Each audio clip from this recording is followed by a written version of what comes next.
केंद्र सरकार, माँ जानकी, लक्ष्मण, श्री हनुमान जी महाराज के साथ और साथ में जो साक्षात जो राम कथा के जो रचयिता हैं, जो प्रवक्ता हैं, जो राम कथा के रहस्य को जानने वाले हैं, ऐसे भगवान भोलेनाथ भी यहाँ विराजमान होने वाले हैं।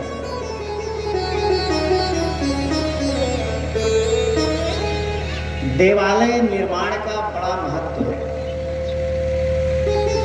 पद्म पुराण हो, स्कंद पुराण हो, अग्नि पुराण हो, सर्वत्र भगवान के मंदिर का निर्माण का बड़ा महत्व आया है।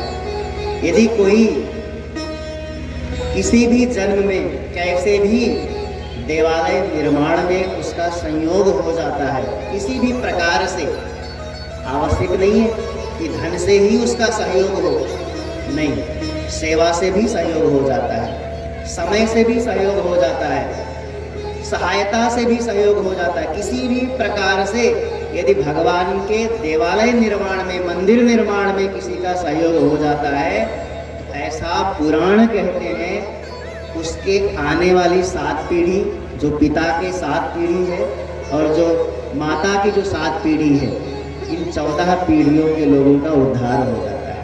तो मंदिर का बड़ा महत्व है। ये मंदिर है, क्या है?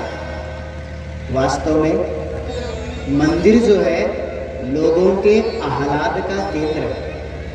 भगवान की सन्निधि का यदि अनुभव करना है किसी को, भगवान की कृपा का यदि अनुभव करना है किसी को, तो देवालय में जाकर के शांत चित्त होकर के भगवान की विग्रह को निर्निमेष नयनों से निरंतर लगातार निहारते हुए और बिल्कुल संसार को विस्मृत करके यदि भगवान की छवि का दर्शन करता है और हृदय से, मन से, बुद्धि से प्रार्थना करता है, तो उसे उस देवालय में देवत्व का स्वयं ही अनुभव हो जाता है। तो इस मंदिर में, मंदिर का अर्थ ही है मंद्यन्ते। मंदिर जो शब्द है इसका अर्थ ही है मंद्यन्ते, मोदन्ते लोकाः यत्र। लोग जहाँ प्रसन्न हो जाते हैं, लोगों का हृदय जहाँ प्रसन्न हो जाता है, लोगों का मन जहाँ प्रसन्न हो जाता है, वही मंदिर है, वही। तो ये भगवान का जो अर्चा विग्रह है, इस धरा पर शीघ्र ही अवतरित होने वाला है, अवतार की प्रक्रिया में है। प्राण प्रतिष्ठा महोत्सव ये चल रहा है और इस देवालय निर्माण में जिनकी स्मृति में हो रहा है, वो भी साधारण नहीं है, वो भी असाधारण भगवान के भक्त हैं, क्योंकि जिनकी स्मृति में देवालय निर्माण हो रहा हो, उनकी भगवत भक्ति में कोई संदेह नहीं है। भगवान देवालय ही इस बात में प्रमाण है कि वो भगवान के बहुत बड़े भक्त रहे। ऐसे स्वर्गीय लालजी तिवारी जी, साथ में कृष्णकांत तिवारी जी जिनकी परिकल्पना है, और जो आपके यहाँ विराजमान है मंच पर हर्षवर्धन जी, ये लोग सामान्य नहीं है। पता नहीं कितने जन्मों के पुण्य, पता नहीं कितने पूर्वजों ने पुण्य कृत्य किए हैं, उसके फलस्वरूप यह मंदिर निर्माण का शुभ अवसर जो किसी भी प्रकार से आया है और उसमें ये लोग सहयोगी हैं। तो वास्तव में इन सबका जीवन धन्य है। स्वयं का तो जीवन धन्य किया ही, अपने पूर्वजों का भी जीवन धन्य कर दिया।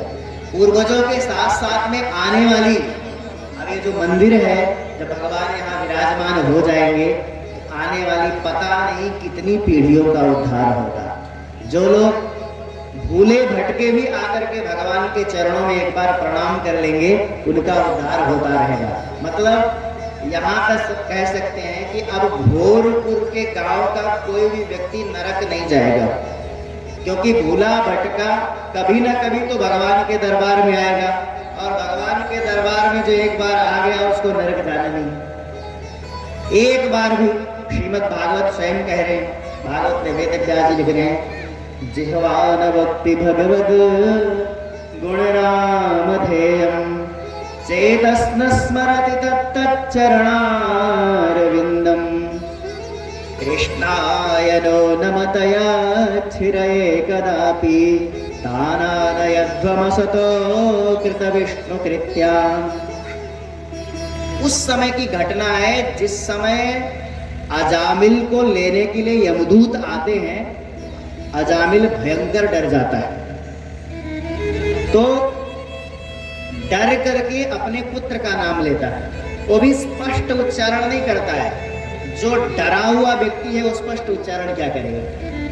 भय में कोई उच्चारण होता है कि सामान्य रूप से किसी के घर में आग लग जाती है और बुलाना हो तो आवाज ही खत्म हो जाती है, और यमदूत सामने हो मारने के लिए, उस समय क्या आवाज रहेगी और क्या दशा रहेगी वो तो वही समझ सकता है जिसके सामने है। ऐसी फंसी हुई टूटी फूटी आवाज में नारायण उच्चारण करता है वो बेटे के नाम पर। तो वो पार्षद आते हैं लेने के लिए। उसी समय भगवान के दूत आते हैं और अजामिल को मुक्त